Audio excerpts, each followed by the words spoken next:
Welcome to stock study market অ্যানালিসিসের নতুন ভিডিওতে আপনাদের সবাইকে স্বাগতম। আশা করি সবাই ভালো আছেন। আজকের মার্কেটে আমরা একটা মুভমেন্ট দেখেছি নিফটি, ব্যাঙ্ক নিফটিতে। নিফটি যদিও বা একটা ইনসাইড ক্যান্ডেল তৈরি করেছে, বাট ব্যাঙ্ক নিফটিতে একটা খুব ভালো মুভমেন্ট লাস্টের দিকে আমরা একদম ডে লো থেকে যদি দেখি, ব্যাঙ্ক নিফটিতে মোর দ্যান 600-700 পয়েন্টের মুভমেন্ট কিন্তু ইন্টারডে বেসিসে আমরা দেখেছি because of HDFC bank. HDFC ব্যাঙ্কের বিষয়টা আমি একটু পরে আপনাদের সঙ্গে শেয়ার করব। তো আগামীকালে নিফটি ব্যাঙ্কতে ট্রেড প্ল্যান কি থাকবে, আর ইউএসএতে ডোনাল্ড ট্রাম্প শপথ নেবার পর যে ট্যারিফ করব, এটা করব, ওটা করব, বিভিন্ন দেশের উপরে যে স্যাংশন লাগাবে, অনেক কিছু বলছিলেন। এখনও পর্যন্ত কিন্তু ট্যারিফ কিছু লাগায়নি চায়নার উপরে। তো ডোনাল্ড ট্রাম্পের যে আগামী 4 বছর এরকমটি হবে, কখন তিনি কি বলবেন, কখন তিনি কি করবেন, এগুলো বোঝা এবং এগুলো সময় উপযোগী, কখন কি হচ্ছে এগুলোকে আপডেট থাকা খুবই জরুরি যখন আপনি ট্রেডিং করবেন। বিশেষ করে ক্রিপ্টো প্ল্যাটফর্মে যখন আপনি ট্রেড করছেন, গোল্ডে যখন ট্রেড করবেন, ক্রুড অয়েলে ট্রেড করবেন, এগুলো খুব ইম্পর্টেন্ট। ডোনাল্ড ট্রাম্পের দুটো ইম্পর্টেন্ট কথা যদি আমি বলি এই ভিডিওতে, খুব ছোট করে বলবো। সেটা হচ্ছে, ডোনাল্ড ট্রাম্প আসার পরেই ওই দিন শপথ গ্রহণ যে অনুষ্ঠান হচ্ছিল, তখন তিনি দুটো এমার্জেন্সি ঘোষণা করেছিলেন। একটা হচ্ছে এনার্জি এমার্জেন্সি, কারণ তার মনে হয়েছে যে এই যে ওয়ার্ল্ড ব্যাপী যে ইনফ্লেশন যে বিষয়টা চলছে, ইনফ্লেশন একটা বিষয় আপনারা শুনে থাকবেন, যে মূল্যবৃদ্ধি, এর মেন কারণ হচ্ছে এনার্জি। ঠিক আছে, এনার্জির প্রাইস যেটা আছে, এনার্জি প্রাইসের দাম বৃদ্ধি। ওয়ার্ল্ড ওয়াইড ডোনাল্ড ট্রাম্পের এই এনার্জি ইমার্জেন্সি, দ্যাট মিনস তিনি চাইছেন যে এনার্জি প্রাইসেসটাকে কমানো, এবং সেক্ষেত্রে ক্রুড অয়েল যদি আমরা দেখি, সে ক্রুডের প্রাইস কমতে পারে কিভাবে না, তিনি ক্রুডের উৎপাদন যদি তিনি বাড়াতে পারেন। মেক্সিকো যেটা আছে, মেক্সিকোতে বা ডোনাল্ড ট্রাম্পের যে আমেরিকাতে প্রচুর পরিমাণে রিজার্ভে আছে ক্রুড অয়েল, সেগুলোকে যদি ঠিকঠাকভাবে ইউটিলাইজ করা যায় আগামী দিনে, বা রাশিয়ার উপরে যে স্যাংশন ছিল ইউএসের, সেটা যদি বন্ধ করা যায়, সেক্ষেত্রে কিন্তু ক্রুড অয়েলের প্রাইস কমবে, এবং সেক্ষেত্রে এনার্জি ক্রাইসিস যেটা ছিল, এনার্জির যে প্রাইস ছিল, সেটা কিন্তু কমতে পারে আগামী দিনে, এরকম তিনি ঘোষণা করেছেন। এছাড়াও মেক্সিকো বর্ডার যেটা আছে, সেখান থেকে প্রচুর উদ্বাস্তু বা প্রচুর লোক যারা আমাদের ইউএসএতে আসছে, সেইগুলোকে বন্ধ করার কথা তিনি বলেছেন ইমিডিয়েট বেসিসে। চায়নার উপরে যে ট্যারিফ তিনি লাগাবেন বলেছিলেন, বা কানাডার উপরে যে ট্যারিফ তিনি লাগাবেন বলেছিলেন, সেগুলো এখনও পর্যন্ত কিছু লাগু করেননি, তবে এগুলো আগামী দিনে আমরা দেখতে পারবো, শুনতে পারবো। ইন্ডিয়ান মার্কেট যদি দেখি, ইন্ডিয়ান মার্কেট ডোনাল্ড ট্রাম্প আসার পরের থেকে ইন্ডিয়ান মার্কেটে কিন্তু একটা ভয় কাজ করছে, এবং ইন্ডিয়ান মার্কেট তার পরের দুদিন যদি আমরা দেখি, ইন্ডিয়ান মার্কেট হায়ার লেভেল থেকে কারেকশানই আমরা দেখেছি, এবং উপরের লেভেল থেকে ফলই হয়েছে। লাস্ট টাইম যখন নিফটি নিচের দিকে এসেছিলো, এবং নিচের দিকে আসার পরে যে বাউন্সটা এসেছিলো, আমি আপনাদের সঙ্গে ক্লিয়ারলি মেনশন করেছিলাম যে মার্কেট যে এখান থেকে উপরের দিকে মুভমেন্ট হচ্ছে, এটা কিন্তু জাস্ট একটা বাউন্স হিসেবে আমরা প্ল্যান করতে পারি। উপরের দিকে আমাদের রেজিস্ট্যান্স লেভেলের কাছে যখন এসেছিলো, আমি তখনও আপনাদের সঙ্গে শেয়ার করেছিলাম যে মার্কেট রেজিস্ট্যান্স লেভেলের কাছে এসছে, এখান থেকে মার্কেট নিচের দিকে কারেকশন আসতে পারে। একমাত্র নিফটির ক্ষেত্রে আমার উপরের দিকে সেই সময় আমি লেভেল শেয়ার করেছিলাম 23,550 থেকে 23,600, এই লেভেলের উপরে যদি সাস্টেন করে, তবে আমি লং সাইডে প্ল্যান করবো। আপনারা যারা ডেইলি বেসিসে ভিডিও দেখেন তারা নিশ্চয়ই জানবেন। এবং তারপরে দেখুন, দুদিন ধরে মার্কেটে কিছু হয়নি, মার্কেটে সেখান থেকে আবার নিচে এসছে, এবং 23,000 ইম্পর্টেন্ট সাপোর্ট লেভেল। গতকাল দেখেছিলাম আমরা 23,000 লেভেল ব্রেক করলে ওর উপরে গিয়ে ক্লোজ দিয়েছিল। আজকে 23,000 লেভেলের নিচে মার্কেট কিছুটা এলেও, মানে গতকালের লোকে ব্রেক করেনি, সেই কাছাকাছি এসে সেখান থেকে বাউন্স নিয়ে মার্কেট প্রায় এখান থেকে 150 পয়েন্টের মুভমেন্ট পজিটিভ সাইডে দেখিয়েছে, এবং ইন্টারে একদম মার্কেট শেষের দিকে। এবং এই ঘটনাটি ঘটেছে মেনলি এইচডিএফসি ব্যাঙ্কের রেজাল্ট আসার পরে। এইচডিএফসি ব্যাঙ্কের যখন রেজাল্ট এসেছিলো মার্কেট চলাকালীন, আমি ক্লিয়ারলি আমার মেম্বারদের সঙ্গে শেয়ার করেছিলাম যে এইচডিএফসি ব্যাঙ্কের রেজাল্ট ভালো হয়েছে।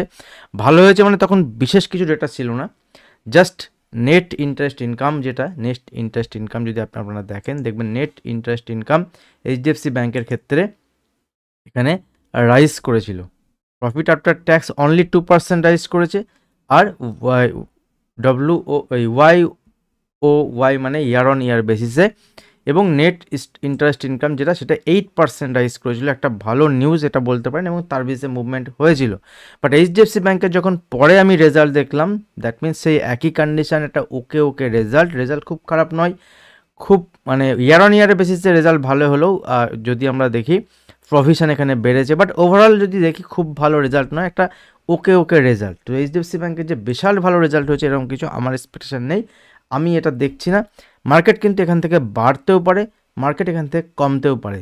তাহলে আমার ট্রেড প্ল্যান কি থাকবে? দেখুন এইচডিএফসি ব্যাংকের একটা মুভমেন্ট আমরা দেখেছি। যদি এইচডিএফসি ব্যাংকের আপনি চার্ট দেখেন, দেখুন এটা এইচডিএফসি ব্যাংকের চার্ট, এবং এইচডিএফসি ব্যাংক ইন্টারডে বেসিসে যখন রেজাল্ট এসেছিল আমি সেই সময়ই শেয়ার করেছিলাম, এবং সেখান থেকে এইচডিএফসি ব্যাংকের প্রায় 2% মুভমেন্ট ইন্টারডে বেসিসে আমি ক্যাপচার করেছি, এবং অনেকেও ক্যাপচারও করেছেন, হয়তো 1% 2% হয়তো ক্যাপচার করেছেন। আমি তো পুরো এই লেভেল থেকে এখান থেকে এই মুভমেন্টটা ক্যাপচার করি, এবং এক্স্যাক্টলি এই টাইমে আমি শেয়ারও করেছিলাম। এখান থেকে যদি দেখেন প্রায় 2%-এর মুভমেন্ট এইচডিএফসি ব্যাংক দিয়েছিল। সঙ্গে অন্যান্য যে ব্যাংকিং সেক্টরের স্টক আছে, Kotak Mahindra bank, ICICI bank, যদি আপনি চার্ট গিয়ে দেখেন দেখবেন এই সময়ে এই ব্যাংকগুলো কিন্তু সব একসাথে মুভমেন্ট হয়েছিল, যার ফলে ব্যাংক নিফটিতে একটা রিফ্লেকশন যদি আমরা দেখি, ব্যাংক কোটাক মহিন্দ্রা ব্যাংককে যদি আমরা দেখি, কোটাক মহিন্দ্রা ব্যাংক সেখানেও দেখুন এই লাস্টের দিকে একটা মুভমেন্ট এই টাইমে হয়েছিল, এবং সেই টাইমে যদি দেখেন কোটাক মহিন্দ্রা ব্যাংকেও ওই টাইমে প্রায় 1.5%-এর মুভমেন্ট হয়েছিল। যদি আইসিআইসিআই ব্যাংকে দেখেন অতটা মুভমেন্ট না হলেও একটু মুভমেন্ট হয়েছে ওখানেও। আইসিআইসিআই ব্যাংকের রেজাল্ট আছে কবে না 24 তারিখ। আমি বলেছিলাম আপনাদের সঙ্গে যে এই দুটো ব্যাংকের রেজাল্ট ইম্পর্টেন্ট থাকবে। বাট যদি আমি এইচডিএফসি ব্যাংকের রেজাল্ট দেখি, এইচডিএফসি ব্যাংকের রেজাল্ট বিশাল ভালো নয়, বাট খুব খারাপও নয়। এখান থেকে একটা রেজাল্ট মোটামুটি ঠিকঠাকই আছে। এর বেসিসে আগামীকাল আমাদের নজর রাখতে হবে যে এইচডিএফসি ব্যাংক এখান থেকে কি করছে, কারণ রেজাল্ট এক জায়গায়, ট্রেড এক আলাদা জায়গা। আপনাকে ট্রেড করতে গেলে লেভেল টু লেভেলের বেসিসেই কাজ করতে হবে। আর এখান থেকে দেখুন একটা ট্রেন্ড লাইন সাপোর্ট যদি দেখেন এইচডিএফসি ব্যাংকের, আর ট্রেন্ড লাইন সাপোর্টের কাছে এইচডিএফসি ব্যাংক ট্রেড করছে, ঠিক আছে। তো যদি এই লেভেলকে এইচডিএফসি ব্যাংক হোল্ড করে, দেন এখান থেকে একটা মুভমেন্ট কিন্তু 2-4%-এর এইচডিএফসি ব্যাংকের আসতে পারে পজিটিভ সাইডে, প্রাইস অ্যাকশন দেখাচ্ছে। বাট যদি ফার্দার এই লেভেলকে ব্রেক করে, মোটামুটি ধরুন 1640, 1625 ধরুন আপনি লেভেল, এখান থেকে যদি 1625 আজকের মোটামুটি লো যদি দেখেন, এই লেভেল যদি ব্রেক করে এইচডিএফসি ব্যাংকে, এখান থেকে 2-3% নিচের দিকে কারেকশানও হতে পারে। তো আপনি এখান থেকে ঝাঁপিয়ে পড়লে চলবে না। এইচডিএফসি ব্যাংকের লেভেল টু লেভেল আপনি এখানে দেখতে পারেন আগামীকাল। রেজাল্ট ওকে মোটামুটি রেজাল্ট খুব ভালো, বিশেষ কিছু রেজাল্ট কিন্তু নেই। বাট যখন মার্কেটে এসেছিলো একটা পজিটিভ সেন্টিমেন্ট মার্কেটে দেখা গেছিলো, যার বেসিসে ব্যাংক নিফটিতে মুভমেন্ট হয়েছিল। ব্যাংক নিফটিতে খুব সুন্দর একটা ক্যান্ডেল তৈরি হয়েছে, ড্রাগন ফ্লাই ডোজি যেটাকে বলা হয়, ডোজি ক্যান্ডেলস্টিক প্যাটার্ন, একটা লং লেগ ডোজি। জেনারেলি এটা একটা সাইন দেখায় যে এখান থেকে মার্কেট পজিটিভ সাইডে মুভমেন্ট হতে পারে।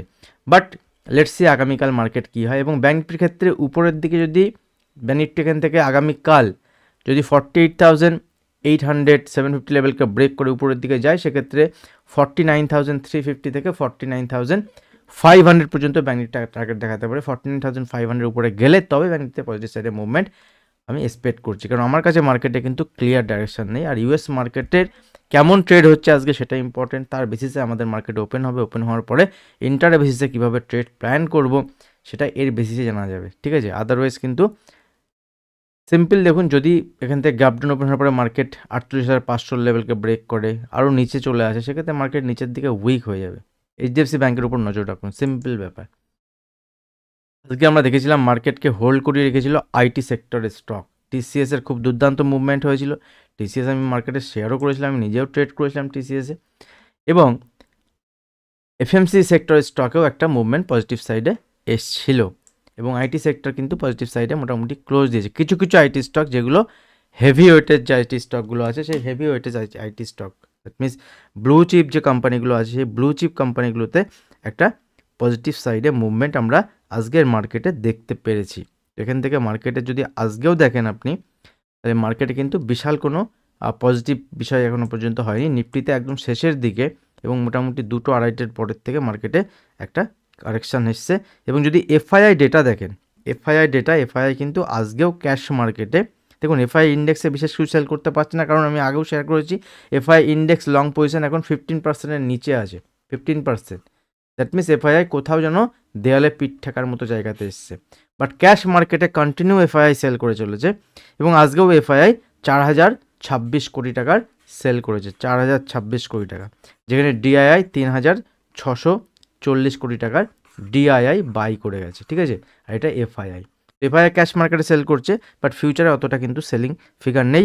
স্টক ফিউচারে এফআইআই 1,780 কোটি টাকা স্টক ফিউচারে বাই করেছে, সেক্ষেত্রে দেখবেন বাজাজ ফাইন্যান্স কিছু স্টকে কিন্তু পজিটিভ সাইডে মুভমেন্ট এই সময়ে হয়েছিল এবং সেই স্টকগুলোকে আপনি নজর রাখতে পারেন। নিফটির ক্ষেত্রে ইম্পর্টেন্ট লেভেল শেয়ার করবো আর দু একটা স্টক নিয়েও আপনাদের সঙ্গে ডিসকাস করবো। ভিডিও ভালো লাগলে অবশ্যই ভিডিওতে লাইক করবেন, আর যারা এরকম ভিডিও চান চ্যানেল সাবস্ক্রাইব করে রাখুন। আর আমাদের ক্রিপ্টো ট্রেডিংয়ের যে চ্যানেল আমি আপনাদের সঙ্গে শেয়ার করেছিলাম, যে ক্রিপ্টো একটা সেপারেট চ্যানেল আমি আপনাদের সঙ্গে শেয়ার করবো, চ্যানেল মোটামুটি রেডি, আর আমাদের পুরানোই চ্যানেল, তো ওখানে আমি আগামী দিনে আপনাদের সঙ্গে ক্রিপ্টো রিলেটেড ভিডিও শেয়ার করতে থাকবো। ক্রিপ্টোর বেসিক টু অ্যাডভান্স ক্রিপ্টো মোটামুটি পরপর আমি ভিডিও শেয়ার করব, এবং ক্রিপ্টোর ডেলি লেভেল নিফটি ব্যাংক নিফটির মতো বিটকয়েন ইথেরিয়ামের চার্ট প্যাটার্ন কী বলছে, কোথায় আমার বাইং অপরচুনিটি রয়েছে, মিম কয়েন যেগুলো আছে, অল্ট কয়েন যেগুলো আছে সেগুলো কোথায় বাইং অপরচুনিটি, কীভাবে মুভমেন্ট হতে পারে, এগুলো নিয়ে ডিসকাশন আমার থাকবে। ভিডিওতে লাইক করুন। আপনারা যদি ক্রিপ্টো রিলেটেড ভিডিও চান সেটাও আপনারা কমেন্ট সেকশানে জানাতে পারেন, অনেকেই জানিয়েছেন, আরও জানান। আর আপনাদের মার্কেট সম্বন্ধে কী মনে হচ্ছে সেটাও আপনারা কমেন্ট সেকশানে জানাতে পারেন। দেখুন নিফটি বারবার এই 23,000 লেভেলকে টাচ করছে। আমি আগেও আপনাদের সঙ্গে বলেছি 23,000 লেভেল ইম্পর্টেন্ট, যদি 23,000 লেভেল ব্রেক করে মার্কেট এখান থেকে 22,850 থেকে 22,800। আর মাথায় রাখবেন মার্কেট যদি এই লেভেলকে ব্রেক করে, ব্যাংক যদি ব্রেক করে, এইচডিএফসি ব্যাংকের যদি এখান থেকে মুভমেন্ট নিচের দিকে হয়, 23,850 23,800 লেভেলে নিফটি থামবে না। 23,850 23,800 লেভেলেও নিফটি থামবে না, এখান থেকে নিফটি নিচের দিকে 23,700 থেকে 23,650 পর্যন্ত লেভেল দেখাতে পারে, এবং ওই লেভেলে বাইং অপরচুনিটি হবে। ওই লেভেলে যদি আসে নিফটি কোনোভাবে এইসব লেভেলের কাছাকাছি, সেখানে বাইং অপরচুনিটি দেখব যদি রিভার্সাল হয়। তো সিম্পল আগামীকাল কখন এই সেল সেটে প্ল্যান করব, আজকে যেমন আমি শেয়ারই করেছিলাম মর্নিংয়ে, গতকাল ভিডিও বানাতে পারিনি। তো মার্কেট উপরের দিকে এলে এইসব লেভেলের কাছে এলে মানে সেলিং অপরচুনিটি হবে মার্কেটে, এবং সেখান থেকে আমরা কন্টিনিউ দেখেছি মার্কেটে সেলিংয়ে এসেছিলো একদম সাপোর্ট লেভেলের কাছে 23,000 লেভেল থেকে মার্কেটে বাউন্স এসেছে এইচডিএফসি ব্যাংকের জন্য।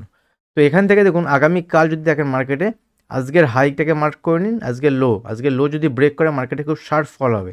হাই যদি ব্রেক করে মার্কেটে ছোটো কোয়ান্টিটিতে ট্রেড প্ল্যান হবে উপরের দিকে, এবং যদি এখান থেকে মাঝে কোথাও ওপেন হওয়ার পরে ওয়েট করুন বাজারে কোনো একদিকে যাওয়ার জন্য, বাজার যদি প্রিপেয়ার হয় সেদিকে বাজারে আমরা ট্রেড প্ল্যান করব, সেদিকে আমাদের নজর থাকবে। একটা দুটো স্টক যদি আমি আপনাদের সঙ্গে দেখুন এখান থেকে যদি আইটি স্টকের মুভমেন্ট হয়, সেক্ষেত্রে একটা স্টক আমি আপনাদের সঙ্গে ডিসকাস করছি, HCL টেকনোলজি। ঠিক আছে, HCL টেকের রেজাল্ট ভালো হয়নি বলে এখান থেকে খুব খারাপভাবে ফল হয়েছিল HCL টেকনোলজিতে। ঠিক আছে, HCL টেকনোলজিতে একদিনে খুব খারাপভাবে একটা ফল হয়েছিল, এবং তারপরে দেখুন ফল হওয়ার পরে সেখান থেকে একটা পজিটিভ সাইডে মুভমেন্ট দেওয়ার চেষ্টা চলছে। বাট এখান থেকে HCL-এর উপরের দিকে যদি মুভমেন্ট হয়, এখান থেকে আরও মোটামুটি 100 পয়েন্টের মুভমেন্ট, মানে 4-5% মুভমেন্ট HCL টেকের আসতে পারে আস্তে আস্তে। তো সেক্ষেত্রে দেখুন আগামীকাল যদি HCL টেককে আমরা দেখি উপরের দিকে মুভমেন্ট হচ্ছে, আইটি সেক্টরে মুভমেন্ট হচ্ছে 1830-35-এর উপরে, HCL টেক এখানে লং সাইডে প্ল্যান করলে উপরের দিকে এখানে 2-3% মুভমেন্ট দেখাতে পারে। যদি নিচের দিকে কার মুভমেন্ট হয়, সেক্ষেত্রে যদি 1800 লেভেলকে ব্রেক করে 1800 নিচে যদি চলে আসে বা গ্যাপ ডাউন ওপেন হয়, ফার্স্ট ক্যান্ডেল রেড বানাই দিন, আমি ওই স্টকে যাব না। ঠিক আছে, সিম্পল ইন্টারডে বেসিসে আপনাকে ট্রেড প্ল্যান ইন্টারডেতেই করতে হবে।